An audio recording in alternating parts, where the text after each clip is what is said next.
Hello everyone, very good morning and very warm welcome once again to StudyIQ as English, your favorite channel here. And I'm your educator, Praveen Mishra. We are going to start the Hindu analysis for the date that is 3rd of April 2025, right?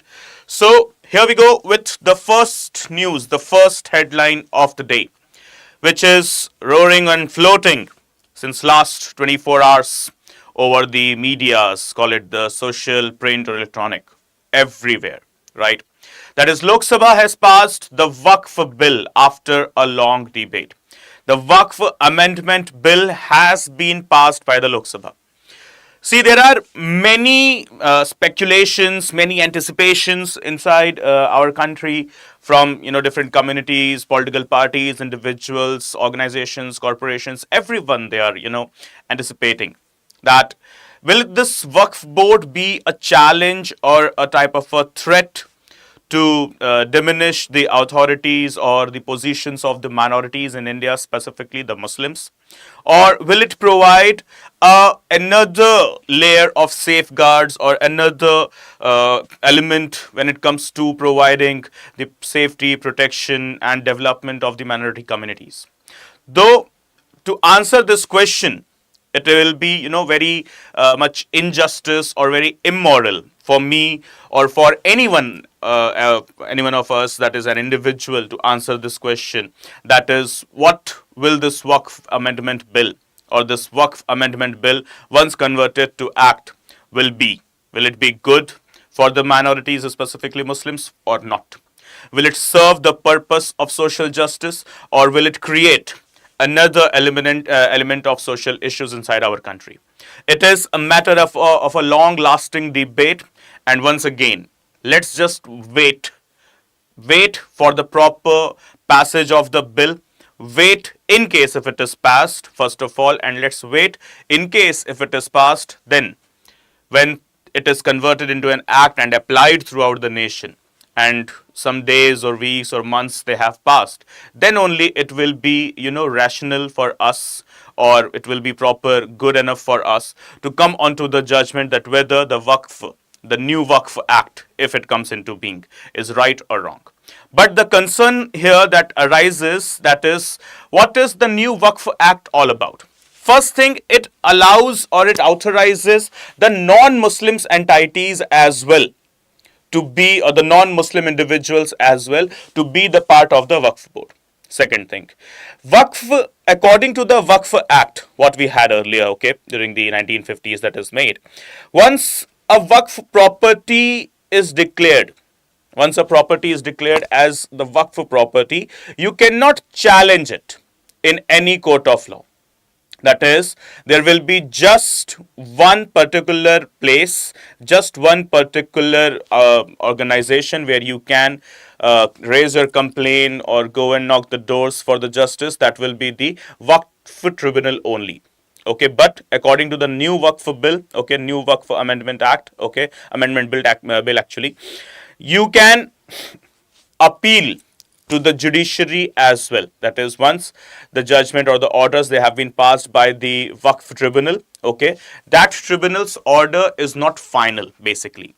You can go ahead and challenge the order or the judgment given by the Waqf tribunal to the concerned judiciary as well. Right. And the biggest thing here, the third thing that this Waqf Amendment Bill has proposed, that is with regard to the management of the properties. Like, for example, so far, not for example, in the literal terms, so far, presently, a mutawwali is appointed. Actually, mutawwali as in the manager of the Waqf and its properties. So what is the name? Mutawwali is hired, and this mutawwali is responsible for the management and allocation of properties inside the Waqf. But this mutawwali will be now directly made answerable to the central government. So this is what the Waqf Amendment Bill has proposed. So far, the mutawwali or the main manager or the chief executive officer, whatever you want to say, was responsible only to the Waqf. But according to the new Waqf Amendment Bill, this mutawwali will be directly subordinate and answerable to the central government. Okay, so all of these things, whether once again to conclude, they will provide extra layer of protection to the Muslims in India, or they will, or these are the things that will create some new layers of issues. Okay, social issues with regard to the Muslims in India, that will be a matter of experiment, or it will be just a pragmatical thing or a practical thing, which can be answered only if in case the new Waqf amendment bill is passed. Okay, the bill is converted into the statute. Right. So moving to the next headline for the day, a very interesting topic, I will say, a topic that once again, that is always inside our parliamentary system, as well as when it comes to the tussle between the judiciary and parliament.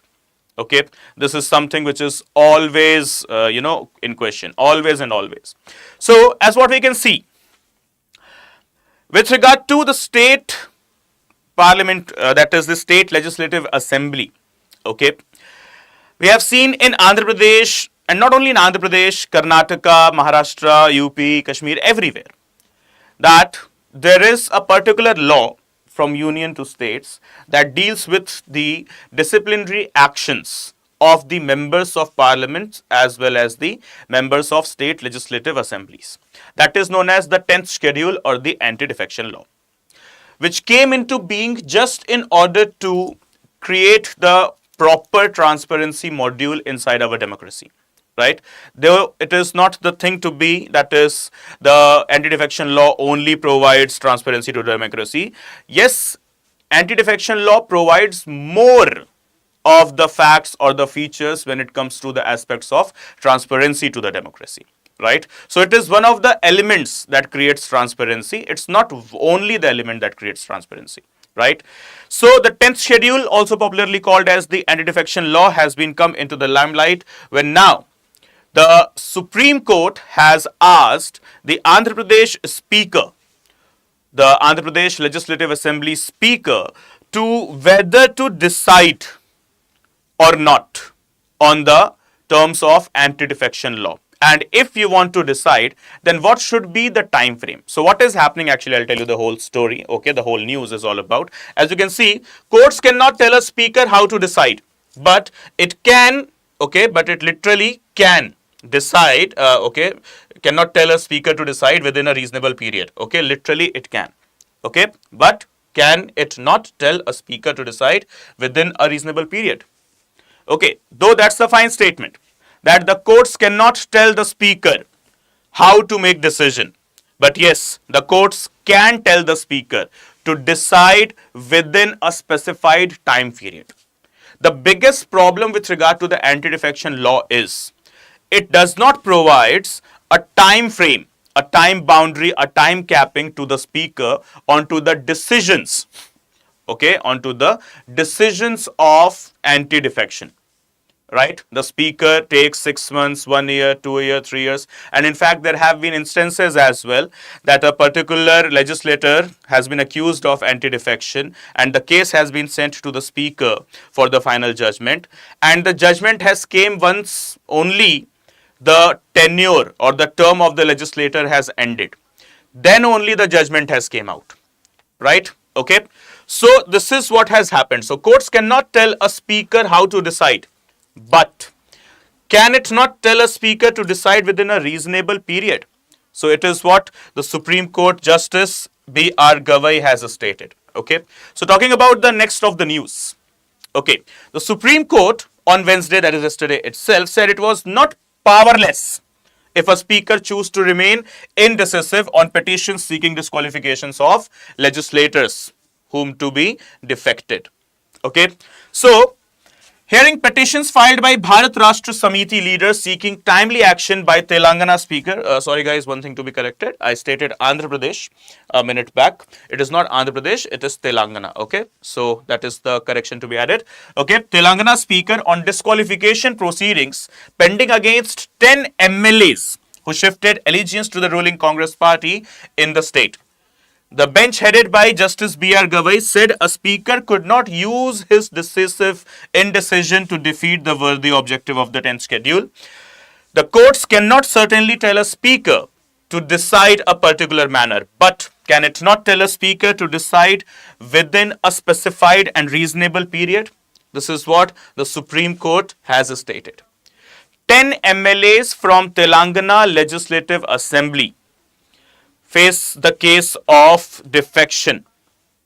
But this defection decision is pending with the Telangana Legislative Assembly Speaker since quite long, and no decision has been finalized yet by the Honorable Speaker there. And now, since it has taken a good amount of time, which shouldn't have been, now the Supreme Court has intervened here and stated that yes, dear Speaker, we cannot have the judicial overreach and enter the Legislative Assembly proceedings and ask you to, whether to take the decision, in a prompt way for the defection or not to take the decision on the defection. But yes, surely we can come forward and provide you the time frame. Okay, that is, it's now high time for you to decide. Okay, it's enough. It is now time. Give the decision. You have taken ample amount of time. Now let's finalize the thing. But the problem is, why do speakers of the legislative assemblies, they do take such ample amount of time, even the time 1 year, 2 years, 3 years or 5 years, even when the term or the tenure of the MP has or MLA has already ended, right? Then what is the scope of the decision even, right? So here comes the provisions of the anti-defection law. So it is for the sake of removing the MPs and MLAs from their office, okay, and their party as well. And it was added through the 52nd Constitutional Amendment Act of 1985, that is the 10th schedule, okay. So the purpose was to bring stability to the government by discouraging legislators from changing their parties. And here are the provisions, right? 10th schedule, popularly known as the Anti-defection Law, 52nd Amendment Act, 1985. So, basically, what it talks about. See the features, they are very, very important. It allows a group of MPs or MLAs to join or merge with another political party.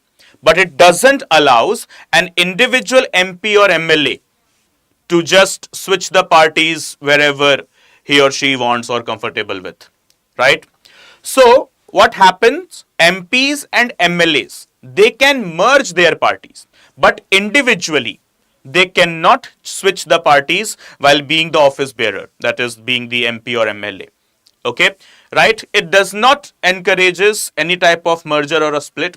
It does not encourages any type of change in the party, but yes, the features of the 52nd Constitutional Amendment Act of 1985, that is the Anti-defection Law, what it says that if there is a merger happening by at least the conundrum of 1/3 members of the party, then it is fine. Let's say, for example, there is a party, okay, that is having 100 members or 100 legislators inside the Legislative Assembly, and out of that 1/3, that is 33 members minimum, they are willing to switch their parties, then it is allowed. But even if it is 0.1 less than 1/3, then it is not allowed.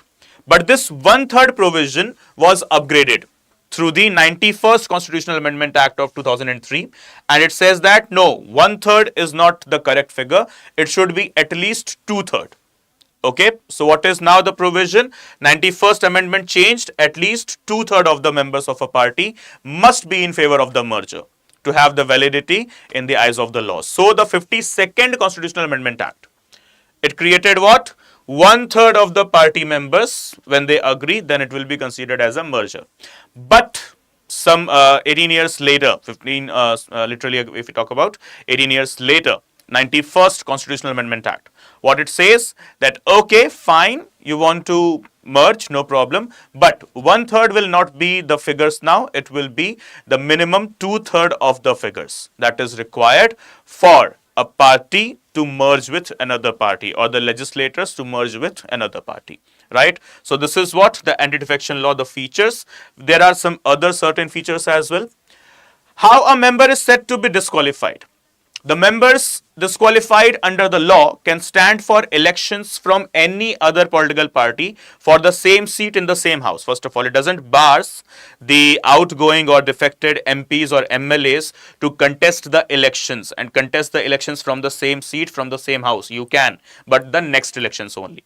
Okay, the decision whether to disqualify, okay, or not lies in the hands of the speaker. That is the speaker in case of Lok Sabha, chairperson in case of Rajya Sabha, speaker in case of the legislative assemblies of the states, chairperson in case of the legislative council of the states. Okay, is it the subject to judicial review? Can the outgoing or defected MPs or MLAs challenge their disqualification? Yes, they can challenge their disqualification. Okay, that is, it is a subject to judicial review as well. Okay, but the problem is this one, because of which the news has also came into the picture. What is the problem? The law does not provide a time frame within which the presiding officer has to decide a defection case. So the anti-defection law, that is the 10th schedule, does not specify the time frame. Okay, that is, the decision should come within a week, a month, a year or something like that, or within the same session of the parliament. Absolutely not. There is no time frame specified for the speaker or the chairperson to decide on the defection. Okay, so this is how the speakers and chairpersons, they use their pocket veto type of a thing. Okay, so this is all with regard to the anti-defection. Now we have got the next news, the next headline for us to discuss. It's Tamil Nadu. And let's be very honest. The resolution passed by the Tamil Nadu Legislative Assembly, specifically provided by the Tamil Nadu Chief Minister M.K. Stalin, is very valid. And what is the resolution? So Tamil Nadu adopts a resolution on the retrieval of the Katchatheevu Island. See, I'm not giving any judgment. I'm just providing my opinion that yes, the Katchatheevu Island, because of which many Indian fishermen, they do face prosecution and even they are captured or imprisoned by the Sri Lankan Navy. Just the last year's data, 2024's data, okay, more than 540 something. Okay, I'm not sure with the exact amount, but it was near 540 or 42, 540 could be exact amount. But yes, you can roughly consider it 500 plus fishermen from just the state of Tamil Nadu. I'm not talking about the other states. From just the state of Tamil Nadu were imprisoned or captured by the Sri Lankan Navy. See, 542 nearly. Okay, let's take 500 plus only. Let's take minimum 500 only. Then also, it's a huge data and a disturbing data, heartbreaking data. In 365 days, 500 plus fishermen means like every day around 1.5 of the cases they are happening every day. And this is not a good thing, right? And why? Because of the Indian fishermen, they do reach towards the Katchatheevu Island. This is exactly here. This is the Rameshwaram coast. This is the Jaffna coast. And in the mid, as you can see here, exactly, this is the Katchatheevu Island, which till the time period 1974 belonged to us, that is India.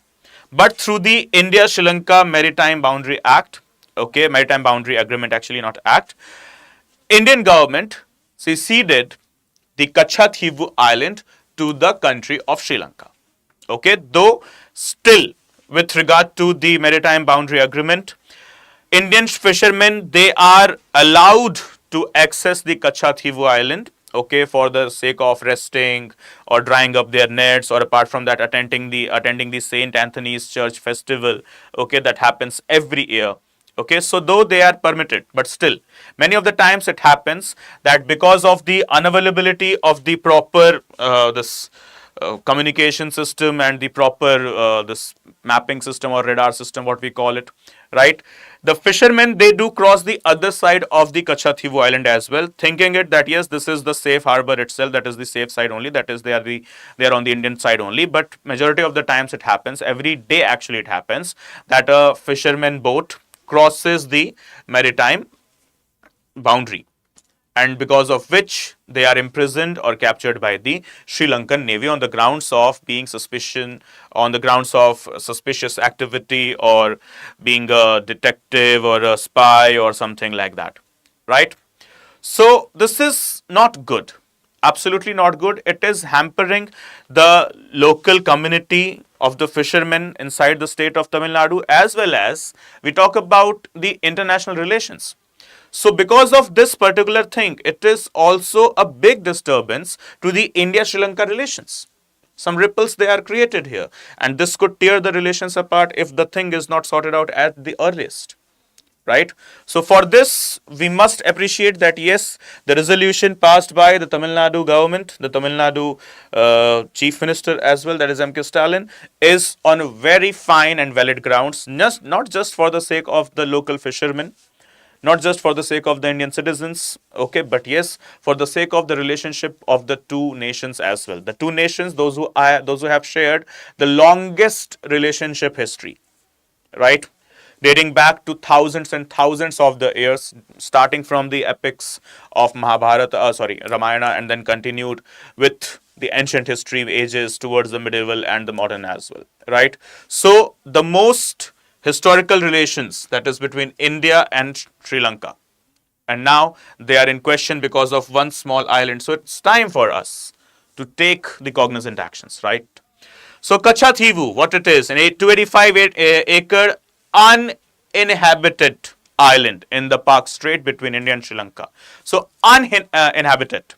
Okay, why? Because the climatic conditions and the availability of the water, okay, drinking water, doesn't permits the island to be as habitated island. So that is why, though 285 acres long, but still uninhabited island. Okay, not suited for permanent settlement as there is no source of drinking water on the island. And the island's sole structure, the only standing structure in the island, is St. Anthony's Church, created or constructed in the 20th century, okay, where Christian priests from India and Sri Lanka, they conduct annual festival service attended by the devotees from both the countries. So Katchatheevu Island, there is a standing church as well, or simply speaking, the only standing structure in the Katchatheevu Island, that is St. Anthony's Church. Okay, so who attends? It is the devotees or the Christians or any other devotees basically from India and Sri Lanka. They are free to attend the St. Anthony's festival without any passport or a visa requirement. Okay, so the island, it is the result or the aftermath of a volcanic activity, and it emerged only in the 14th century. And the early rulers, when you talk about the region, was initially ruled by the Jaffna kingdom of Sri Lanka in its early period. But the control later shifted to whom? The Ramnad Zamindari under the Nayaka dynasty of the Madurai in the 17th century. So initially, guys, make it clear that the Katchatheevu Island came into existence as a land body, as a landmass on in the 14th century. Okay, and apart from that, in the beginning, that is still the 17th century time period, it was controlled by the Jaffna kingdom itself, okay, the kingdoms present in Jaffna. But in the 17th century, the Nayaka dynasty, the Nayak dynasty of our Madurai, okay, that is the specific thing, Ramnad Zamindari captured or occupied the control of the Katchatheevu Island, which was further in 1974 ceded to Sri Lanka by the then Indian government. Okay. So, moving to the next headline, the next news, here we got the new damselfly species found in Kerala. Big news, but don't worry, let's cut this thing short. Okay, a new species. See guys, it's not a printing mistake if you think. It's not dragonfly. Yes, it's damselfly only. Okay, a new damselfly species has been found where? In the state of Kerala, that is God's own country. Okay, so what we need to discuss here, okay, just not the whole story here. Okay, let's just come to the major facts that is needed. All of those things are not needed. Okay, so if you see the scientific name, okay, that is here Euphy via nandensis. They prefer streams with aquatic vegetation along with trees on the banks. Okay, so what is the scientific name? Euphe vianendensis. Okay, and what is the vegetation they prefer? They prefer the aquatic vegetation along with trees on the banks. Okay, that is type of aquatic as well as terrestrial, amphibious type of thing. Okay, now the thing that we need to mark out. Named your Euphe vianendensis species marks Kerala's 191st odonate species. Odonate as in that includes dragonfly and damselflies. So odonate is an umbrella term. Okay, what is odonate? An umbrella term, that is a family of two distinct species. What are these two distinct species? Damselfly and dragonfly. Okay, so two distinct species, that is dragonfly plus damselflies, they are given a family name, that is what is known as odonate. And now coming to this paragraph here. The research found that the species preferred the fast flowing streams with rocks and aquatic vegetation with evergreen and semi-evergreen tree growth on the banks. Okay, that's it. So simply speaking, damselfly, what they need, the fast flowing streams, that is the fast flowing rivers along with some evergreen forest or semi-evergreen forest. Simply they need trees, simply. Okay, greenery and fast flowing rivers, and they are preferably aquatic vegetation. Okay, they do prefer what? Aquatic vegetation, right? So this is what? Damselfly. Damselfly is not dragonfly, but yes, the same family, that is odonate. So they come from a family that is known as odonate, and in that odonate we have got two families or two species, that is damselfly and dragonfly. So talking about damselfly, what it is this? What is this? So damselfly is any of a group of predatory or aerial insects that are in the order of odonata, your odonate. Okay, so they are predatory, that means they are non-vegetarians. Then damselflies, they are found mainly near shallow waters, fresh waters, okay, or greenery, simply what we can say. They are generally smaller and more delicate and fly weakly in comparison to dragonflies. So who are more powerful? Dragonflies are more powerful, okay, and they fly slowly, like gently, okay, and they are smaller as well as compared to the dragonflies. So dragonflies, they are in the odonate family, they are more powerful as compared to the damselflies. Okay, so the large eyes of the damselflies, they differ from those of the dragonflies in that they are always widely separated rather than close together or touching each other. So the basic difference with regard to the damselfly and the dragonflies. First of all, dragonflies and damselflies wings. The dragonflies wings, they are vertical, okay, whereas the damselflies wings, they are horizontal. When we talk about the eyes, they are widely separated of the damselflies, but whereas the dragonflies eyes, they are very closely associated or could be mixed as well, right? So this is what the basic difference between dragonflies and the damselflies. Okay, next topic, the next headlines.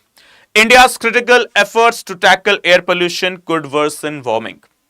Okay, as in yesterday's current affairs topic, that is the burning topic we discussed. If you have watched the video, you might be aware that we were discussing about the Challakere Kambli, that is in the region of Challakere in the state of Karnataka, right? How the region of Challakere has been taken up, the grasslands of the area has been taken up by the government to convert it, to cover the grassland area with the solar lamps, right? The solar powered lamps. Yes, it's a very good initiative, a green initiative in order to fulfill India's commitments of becoming a net zero country by the year 2070 and providing more than 500 megawatts of electricity with non-conventional or the non-fossil fuels usage. Okay, that is non-conventional sources of energy. This is what our commitments they are with regard to the Kyoto Protocol and Conference of Parties conventions we have annually, right? But this green initiatives, they shouldn't be compromising with the lives as well as the other elements of nature. That is what we have already discussed yesterday. And today also we have got the very same news here. That is, yes, whatever actions we are taking in order to prevent global warming, we have to be very specific that are those actions means like good enough, or they might be having a backfire effect, means like a reverse effect, means like for example I'm doing something for the good sake, but maybe it happened, okay, that good sake activity of mine could convert into the bad activity as well, unknowingly, not knowingly, unknowingly. So this is what the concept is, that is India's critical efforts to tackle air pollution could worsen global warming issues, okay, with the features or with the element that is known as aerosols. Okay, so what is the whole news here to discuss? That is aerosols. What are aerosols? How do I define this word aerosols? So they are basically defined as a combination of liquid or solid particles suspended in a gaseous or liquid environment. Right? What are aerosols? They could be combination of, not could be, they are actually combination of liquid or solid particles suspended in a gaseous or liquid environment. Okay, so aerosols, first of all, the facts that you need to mark, it could be the combination of a liquid or some solid particles. Then they are suspended or released. In which form? They could be either gaseous or it could be liquid only. Okay, not solid. It could be either gaseous or liquid. Make it very clear. Aerosols, they can have only two states. The first could be the gaseous state and the second liquid. There cannot exist any third, fourth or fifth type of state, right? So in the atmosphere, these particles are mainly suited in the low layers of the atmosphere, that is from 1.5, means like maximum 1.5 kilometers, okay, from the surface of the earth. Okay, however, certain aerosols can still be found in stratosphere, especially volcanic aerosols ejected into the high altitude layers. So when we talk about that, can it happen that aerosols cross the troposphere level and reach stratosphere? Yes, possibility is there, but just one type of or one subtype or subclass of aerosols, that we call it as the volcanic aerosols. What are volcanic aerosols? These are the aerosols that are released into the climate or the environment because of the volcanic eruptions happening at the higher altitude layers. Okay, this is what the term volcanic aerosols they are. So volcanic aerosols can reach to the areas of stratosphere, but the other aerosols whatsoever they are, they stay below stratosphere. Okay, that is nearly troposphere region only. That is 1.5 kilometers above the Earth's surface, maximum 1.5 kilometers above the Earth's surface. Okay, so the origin of atmospheric aerosols, okay, they could be either anthropogenic, that is by the man-made activities, or it could be natural as well.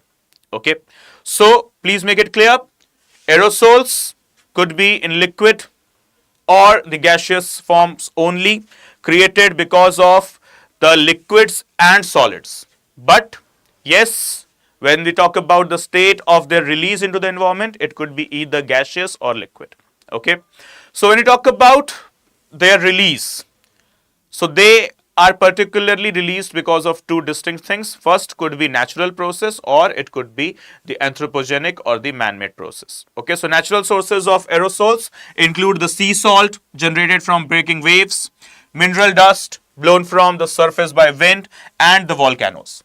And anthropogenic, basically, sulfate, nitrate or carbonaceous aerosols, and are mainly from the fossil fuel combustion.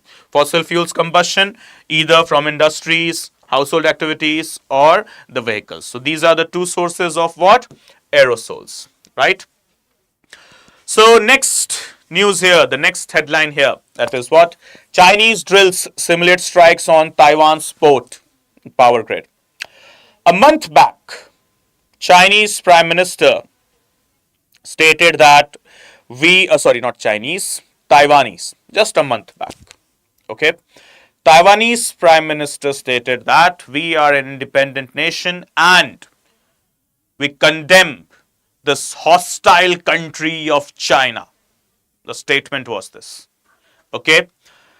We are an independent nation and we condemn all the hostilities or the hostile intentions of China, and we shall take proper actions with the help of the international community, organization, countries, whatsoever, and we shall provide befitting reply to the Chinese. This is what Taiwanese Prime Minister has stated just a month back.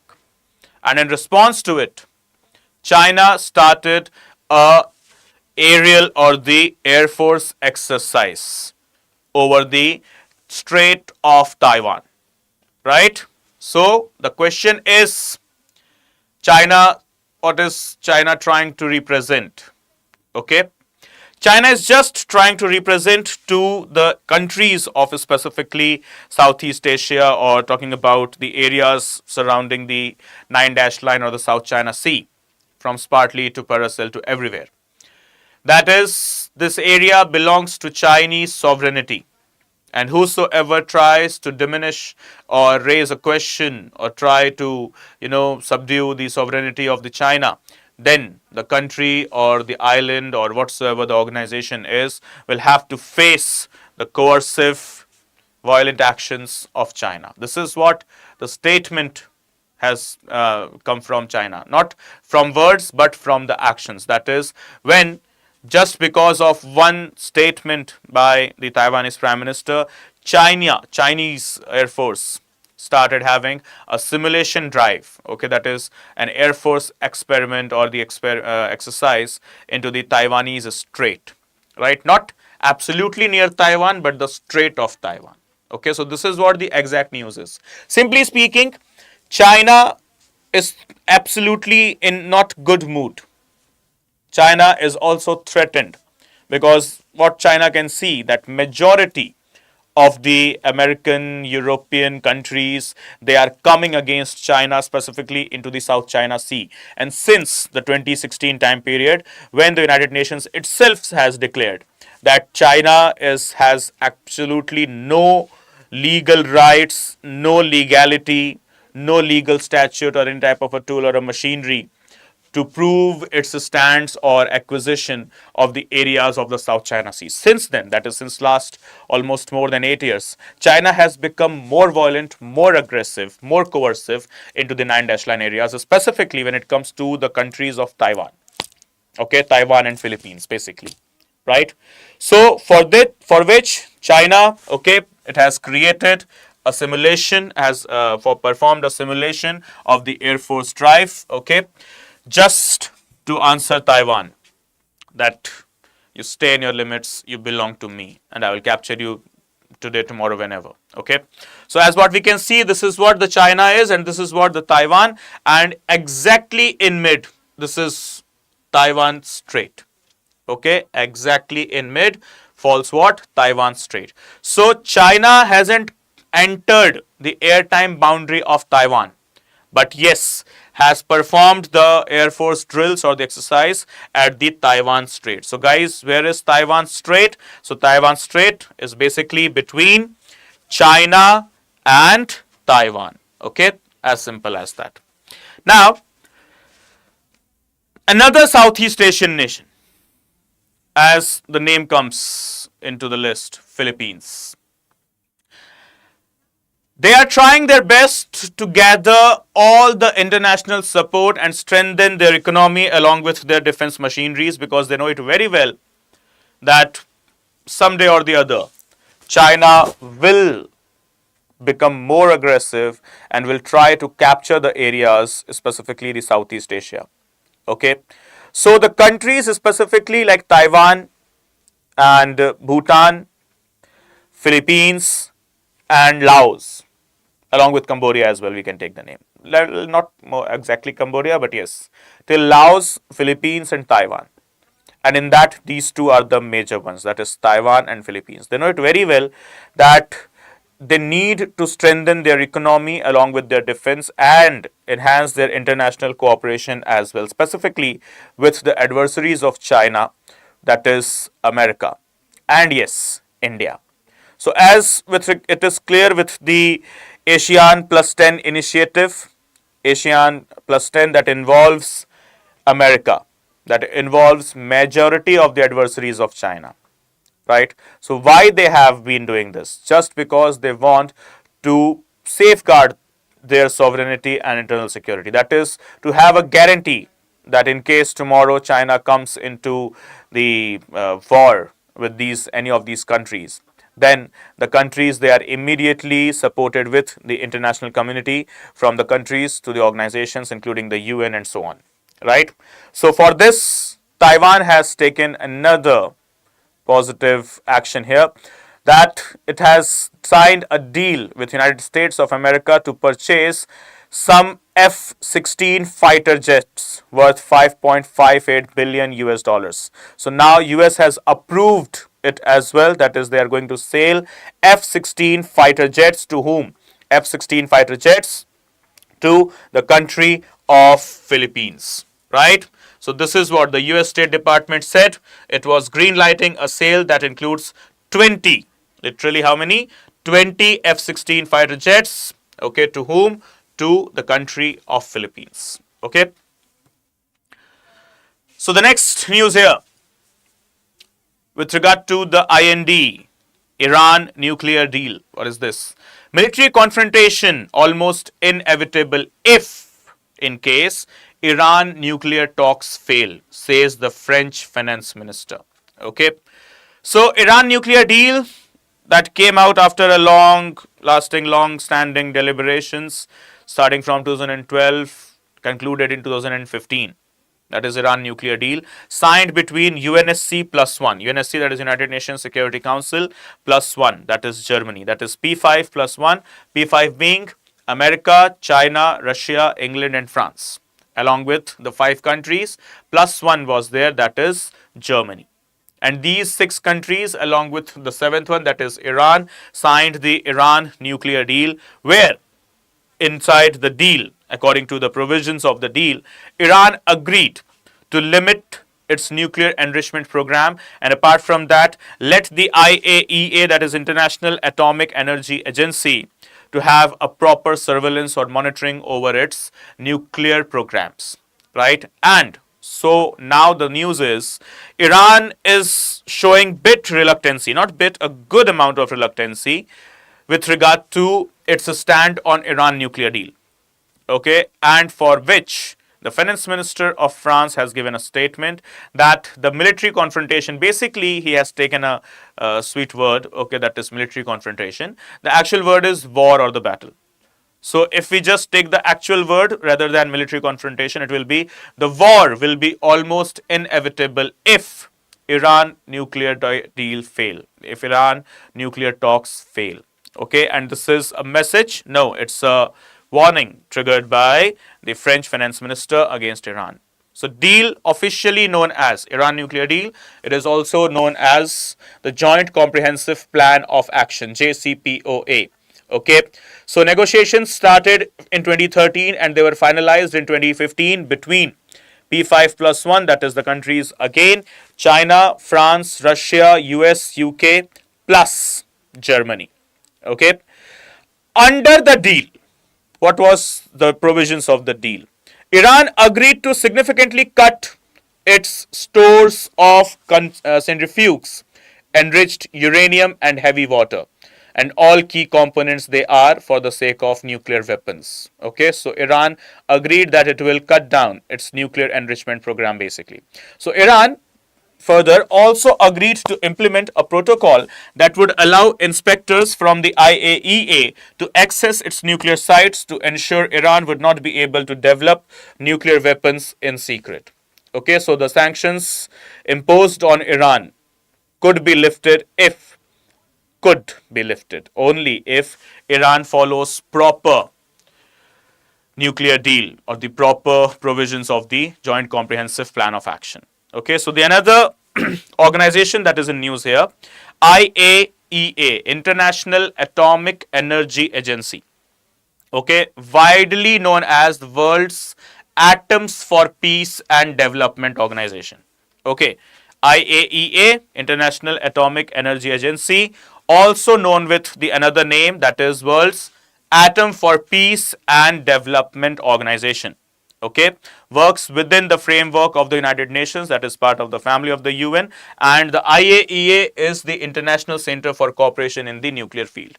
Simply speaking, the only international organization when it comes to the supply chain demand of the nuclear elements, not for the sake of weapons, for the sake of medicinal or the energy or the power based research.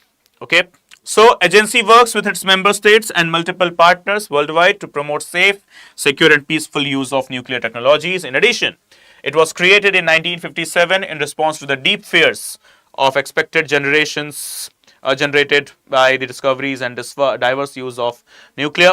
Headquartered in Vienna, Austria. Apart from that, independent international organization that reports annually to whom? The United Nations General Assembly. Okay, along with the United Nations Security Council. Right? So, this is the last headline for the day, the last news for the day. Manufacturing activity at an 8-month high in the month of March, according to the Purchasing Managers Index, that is the PMI. It has stated that since last 8 months, the manufacturing activity has witnessed a figure of about nearly 53.5 or to 53.6. Okay, so manufacturing activity is gaining momentum according to the news. Okay, so simply speaking, Indian economy is running on the recovery mode. Which mode? Recovery mode. Okay, as you can see, in July, August, September, October, November, December, January, February, March. So it was fluctuating from 58.1, so it came down to 56.5, then once again 57.5, then once again roaring between 56.5, okay, November to December. Once again had a good influx, good flow up, then down, then once again up, and this is the up that is since last 8 months. That is more than 2.5 quarters around. Okay, it is the highest, okay, manufacturing thing that is happening. Okay, highest manufacturing is happening in the month of December, March 2025. What is the PMI report? What is the PMI figures? 58.5. Okay, 58.5. And now, how does this PMI report is calculated? And what is this actual PMI, that is Purchasing Managers Index? Okay, so this is what the whole news is, guys. Need not read the whole data, don't worry. Okay, the things that we need to figure out, that is PMI, Purchasing Managers Index, how they do provide the index, and apart from that, yes, this month, the preceding month that we had, okay, March 2025 has represented a recovery in the economy, okay, in the manufacturing sector. So talking about PMI, Purchasing Managers Index, it is a survey based measure that asks the respondents about changes in their perception about key business variables as compared with the previous month. Okay, the basic purpose of the PMI is to provide information about current and future business conditions to company decision makers, analysts and investors. Okay, simply speaking, it provides the insights of the previous and upcoming days. Okay, previous and upcoming days of the business. And apart from that, it is calculated separately for the manufacturing and services sector, and then a composite index is constructed. Okay, so make it clear, PMI is calculated separately for manufacturing sector as well as service sector. So simply speaking, the primary sector's PMI will be different, secondary sector's PMI will be different along with the tertiary. Right, okay, so PMI, what it is basically a report card, just like your health card, okay, or the report card you used to have in your school days, right, or college days even. So it provides what? The insights, what happened earlier, what could happen later in the days, later in the years, later in the months basically, okay, and it will provide the platform for the business investors and decision makers or the policy makers to create a policy or to create an environment that suits the business according to the manufacturing units as well as the other units, that is the service units of our country or any country basically. Okay, so what is the name? Purchasing Managers Index. Okay, now the index, the figures of the index, it is from 0 to 100. Okay, it is from 0 to 100. This is what the index is, from 0 to 100, and a print above 50 that mentions expansion. If there is 50 and above of the index, the figures they are 50 and above, then it is representing what? Expansion into the sector. If it is below 50, then it is representing contraction. If it is exactly 50, it is representing nothing. Okay, that is, things are constant. Okay, so if PMI of the previous month is higher than the previous PMI of the current month, it represents that economy is contracting. Okay, so it is usually released at the start of every month and therefore considered a guard or a good trading or a good leading indicator of the economic activity. Okay, so Purchasing Managers Index released when? At the beginning of every single month. Okay, so guys, this brings us to the next sector, the next segment of the session, that is the questions related to the topics that we have discussed today. Okay, so the first question here, consider the following statements regarding the Waqf in India. Okay, with regard to the Waqf. What is Waqf? Statement 1. It is a voluntary endowment made by a Muslim individual for religious, charitable or pious purposes. Statement 2. The Waqf Act of 95 provides for the establishment of the Waqf boards in every state within the territory of India. And third, statement 3, the Central Waqf Council functions under the Ministry of Home Affairs. Yes, guys, come on. I request you guys to be, bit quick, bit fast while answering. Okay, so Vishnu has answered A.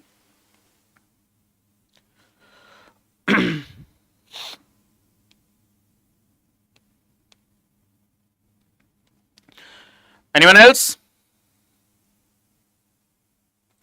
Okay, so yes, correct answer is A. It doesn't work under the Ministry of Home Affairs. In fact, it works under the Ministry of Minority Affairs. Okay, so statement 1 is correct, 2 is correct, 3rd is wrong.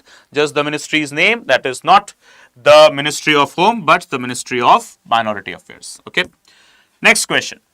Consider the following statements regarding the anti-defection law in India. Okay, statement 1. The Anti-defection law was added through the 52nd Constitutional Amendment Act of 1985. Statement 2. The law applies to both Parliament as well as the state legislatures. Statement 3. The decision of the presiding officer in a decision of defection is final and cannot be reviewed by any court. Yeah, good morning guys. Now please answer. 1 and 2, 2 and 3, 1 and 3, or 1, 2 and 3, all of the above.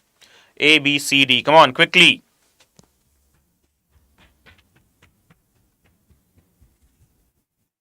Go on. Okay, so the correct answer is 1 and 2 only. Okay, statement 1 is correct. So does the statement 2 is. Statement 3 is incorrect as it is the subject to judicial review. Okay, it was till 1992 that the presiding officers, that is the speaker in case of Lok Sabha and chairperson in case of Rajya Sabha. Okay, same goes with legislative assemblies of the state, speaker in case of legislative assembly, chairperson in case of legislative council if the state possess, right? The decision used to be final till 1992. But a case happened. The name of the case is, you can just note down the name of the case for the reference. Okay, that is Kihoto Hollohan versus Zasilhu. Okay, 1992. What is the name of the case? Kihoto Hollohan versus Zasillu, 1992, in which the Supreme Court ruled that the presiding officer's decision is subject to judicial review if it violates the constitutional principles. So, if or that, let it be, it's just the concern that yes, it is the subject to judicial review. Whatsoever decision presiding officer has taken, if the concerned person, the one who is defected, the legislator, the one who is defected, wants to challenge the decision, can challenge into the court. Okay. Next, third question. Consider the following statements regarding Katchatheevu Island. Okay. It is statement 1. It is an uninhabited island located in the Park Strait. Statement 2, ceded to Sri Lanka by India under the Indo-Sri Lankan Maritime Agreement of 1974. Statement 3, Indian fishermen have unrestricted fishing rights around the Katchatheevu as per the agreement. Yes, guys, come on, what do you think? 1 and 2, 2 and 3, or 1 and 3, or 1, 2 and 3? What is the correct answer? No one with the answers? Come on. Try. Okay, so the correct answer here will be statement A, option A, that is 1 and 2 only. Statement 1 is correct, statement 2 is also correct, statement 3 is not correct. Why? Because Katchatheevu Island doesn't provide absolute rights to the Indian fishermen. Okay, the India-Sri Lanka Maritime Agreement doesn't provide absolute rights to Indian fishermen. It just provides some rights, like for example, drying their nets, taking a halt or the rest, and attending the Saint Anthony's Church festival annually. Okay, and not absolute fishing rights. Okay, so Gulf of Mannar, it's Park Strait there. Okay, fine. So next question. How do damselflies differ from dragonflies? Okay, we have discussed this as well.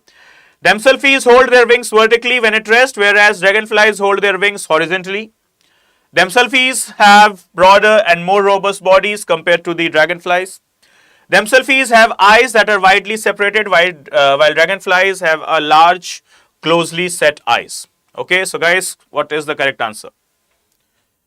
Okay, quickly. We discussed this just few minutes back. See, when you are not, providing the proper answers or the quick answers, that tells that while you are listening to the video, to the lecture, to the class, you are not having absolute concentration, and this is not good. I request you guys to provide absolute concentration for yourself. Okay. So, A and D, the two options I have got.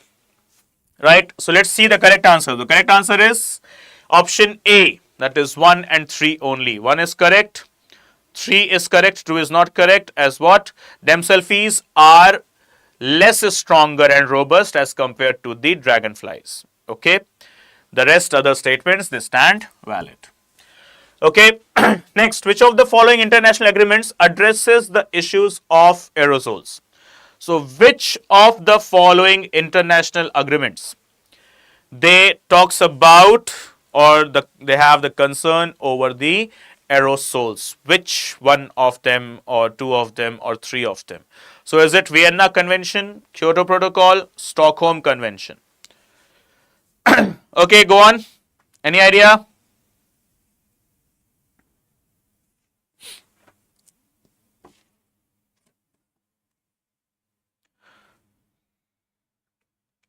No? Okay, so let's see the correct answer. So it will be B, 2 and 3 only. Vienna Convention focuses on the protection of ozone layer only, and doesn't has any provision related to aerosols. Whereas Kyoto Protocol talks about the black carbon footing, that is the soot, and apart from that, Stockholm Convention regulates persistent organic pollutants, POPs, of some of which are aerosols based. Okay, so Stockholm Convention as well as Vienna Convention, but not the the Kyoto Protocol and the Vienna. Okay, so so guys, that's it with this session. Okay, thank you so much for watching, and please do subscribe for the channel in case you haven't. And wherever you guys wish to connect, you guys are free to connect. That is over Instagram in the username Praveen Mishra, study_with_2107, or Telegram, that will be study_with_Praveen. Okay, guys.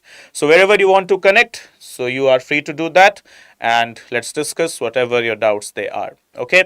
So thank you so much, guys, for the session, for watching the session, and please do hit the like button in case you do. And see you all soon in the very next session. Bye bye. Good day. Take care. Jai Hind. Jai Bharat.